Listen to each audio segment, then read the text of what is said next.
So, ayan mga kaprobinsya, tapos na tayo magtanim ng watermelon.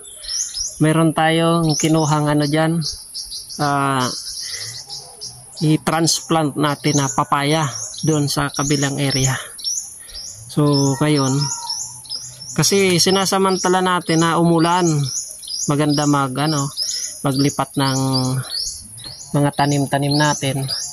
Kasi tayo makapag-video kapag umulan, mababasa yung ating yung ating cellphone.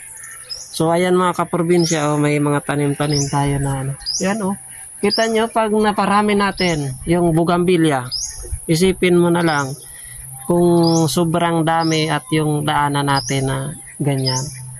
Kahit nasa bundok tayo, tapos marami tayong tanim-tanim na namumulaklak, parang pasyalan na rin yung yung ating area Bakit kamo? Kapag tayo pumupunta sa mga pasyalan, di ba? Nagagandahan tayo. Pwede naman natin gawin dito sa ating area na kahit hindi tayo makapunta sa mga pasyalan, dito man sa ating area mismo, pagising mo, makikita mo yung ating area na malinis talaga. Parang pasyalan din. Ayan, update ko kayo mga kaprobinsya sa ating tanim na pechay. Ito mga kaprobinsya. Ayan na po yung ating tanim na pechay mga kaprobinsya. Ang gaganda. Ayan. Ayan yung ating mga punla na papaya. Ayan. Tapos ito na po yung ating pechay. Ayan. Ang lalago na mga kaprobinsya. Harvest na talaga yan. Ayan Ang lalapad mga kaprobinsya. Ito naman yung mga punla natin. Ayan, may mga tumubo na. Kaya nagpahabol pa tayo ng 400 na talong. Yung iba kasi hindi tumubo. Kaya nagpahabol tayo ng another 400. Ayan mga kaprobinsya, yung ating mga tanim na pechay ang lalago. Ayan. Kasi yan, mga punla pa natin yan.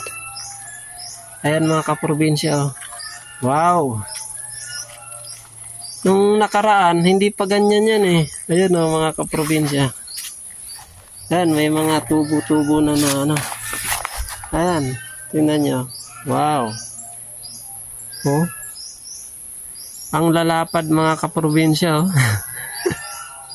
Ang ganda may papaya Sarap kasi yung panim na papaya mga kaprobinsya. Kasi walang fertilizer yan, walang natural lang yan. Walang chemical tayong in-apply dyan. Kita nyo mga kaprobinsya. Ang kapal. Diba? Dito lang yan sa bakura natin mga kaprobinsya. Tapos tingnan nyo, parang kailan lang, kalamansing tanim ko. Laki na. Ayan mga kaprobinsya, papaya, laki. Kaya sa ngayon, magtatanim tayo mga kaprobinsya. Ayan So, ayan mga kaprobinsya, yung itatransplant natin na papaya doon sa kabilang area natin. So, update ko kayo dito sa aking sisiw na kalapate. Mayroon ng balahibo mga kaprobinsya. Ayan yung kanyang nanay ang ganda ng itsura. Ganda. Itim na may parang brown. Tapos ito po yung kanyang anak Ayan, malalaki na, may balahibo na mga kaprobinsya. Ayan yung nanay, sumugod. Very protective talaga yung yung nanay. Parang may puti ayan mga kaprobinsya. Ayan, kala niya pakakainin na naman. Ayan. Malaki na mga kaprobinsya. Mayroon tayong nilagay na feeds dito Naubos na naman. Lagyan natin ng feeds mga kaprobinsya. Para may pakain. Nagugutom yung sisiw. Sisiw na kalapate. Ayan mga kaprobinsya. Lagyan natin Ayan siya. Ganyan yung ano, pag pinapakain mga kaprobinsya. Ayan. Tingnan nyo. Ayan. Ayan mga kaprobinsya. Ayan o. Hinano niya yung tuka niya sa ano. Ayan o. Ayan. Nakakatuwa talaga yung mga ibon mga kaprobinsya, no? Oh, ayan, nakita niya, mayroong feeds diyan. Ayan, nakita niya. Tutukain niya, tapos sak niya sa bibig niya mga kaprobinsya, tapos ilalagay niya sa ano, doon sa bibig ng kinakay. Ayan, na ano lang ako, baka malaglag dito mga kaprobinsya, oh. Kasi ang dami namang paitlugan. Diyan pa siya unang itlog. Ayan, oh. Ayan mga kaprobinsya. Ayan. O, tara. Ayun yung tatay siguro. Ayun.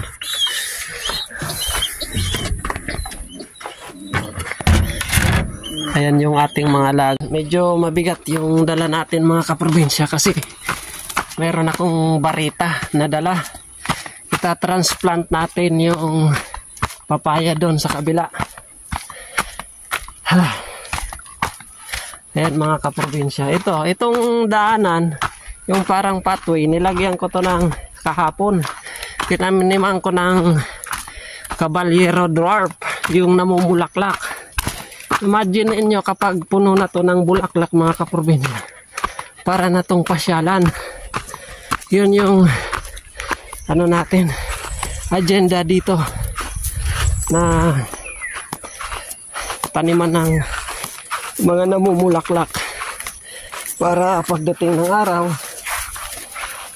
ang gandang tingnan. Ito po yung buto ng Caballero Dwarf.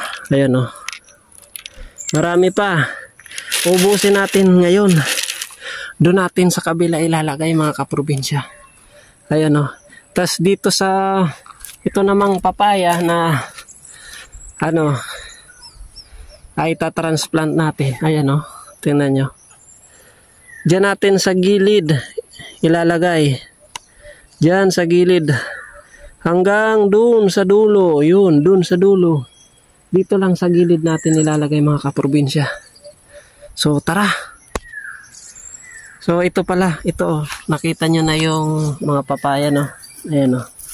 Pwede na i-transplant yan mga kaprobinsya. May ugat-ugat pa. Siguradong buhay. Ayan mga kaprobinsya. Aray. Tapos na natin maitanim yung papaya. Na i-transplant na natin. So, naubos na. Ayan, oh. Wala na pong laman. So, pakita ko sa inyo mga kaprobinsya. Partial pa lang naman to. Kasi ayan, medyo maaraw na naman. Dapat sana kanina umulan-ulan. Kaya tin-transplant natin ngayon. Kaso yan, mainit. Tapos ang maganda ngayon, pahapon na. Yung araw, palubog na yung araw. Kaya asahan natin na mabubuhay talaga yung ating tanim, mga kaprobinsya. Yun yung timing na maganda. Sana nga umulan ngayong gabi. Para sigurado buhay talaga yung ating tanim na papaya. Yung ano kasi ang advantage naman sana sa mas maganda, no? Mas maganda sa seedling tray. Yun kasi parang sabog lang yung pagpunla ko. Pero sa susunod sa seedling tray na natin ipupunla. Para yung ugat hindi nagagalaw. Kapag sabog kasi dikit-dikit yung ano. So, hindi ko mo naisip nung una. Pero marami tayong pang punla dyan. Kahit 1,000 pa, 2,000. Kasi yung mga nahihinog doon, mga kaprobinsya, pag nahinog, kinukuha ko yung buto. Iniipon ko talaga. Kaya ito mga kaprobinsya, pakita ko sa inyo. So, ayan mga kaprobinsya, oh. Ayan. Sa gilid lang. Ayan, oh. Ito po. Ayan, oh. Yan nyo yan. Yung pahaba na yan mga kaprobinsya hanggang doon. So kulang pa. Sa susunod na araw naman itatanim natin. Ayan mga kaprobinsya, papaya. Yung native lang to mga kaprobinsya, yung kanina, yung pinakita ko sa inyo. Pero ang tamis, sarap. Pero bibili tayo yung yung similya, yung mahaba na papaya. Yun, masarap yun din. Ayan o. Ayan. Ayan o. Buhay siya. Ayan.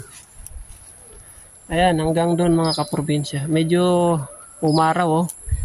Pero pababa na rin yung araw. Kasi ito malunggay. Itinuso ko mga kaprobinsya. Ayan oh, sumisibol siya. Sana patuloy yung pagsibol. Para dumami. Naghanap nga ako ng yung pangtanim ng malunggay. Yung kahit yung mga sanga-sanga lang. Mabilis yun eh. Mas mabilis kaysa sa buto. Pero kung may buto naman, okay din. Okay lang din. Kung mayroong makuhanan tayo ng buto dyan na malunggay. Ito, kahit lagyan to. Pag ganyan, malunggay. Ang lawak ng ating area, mga kaprobinsya, para pagtaniman. Sa mga gilid lang. Siguro may 50 puno tayo ng malunggay. Sobra-sobra na yun. Kahit pangbenta na yun. Kasi nga, mabilis lang ang malunggay maitanim. Tuloy-tuloy na yan eh. Kasi ang gagawin natin, halimbawa, may 10 puno tayo. Tapos yung mga sanga-sanga nun, ilipat natin. Kaya, yun ang diskarte.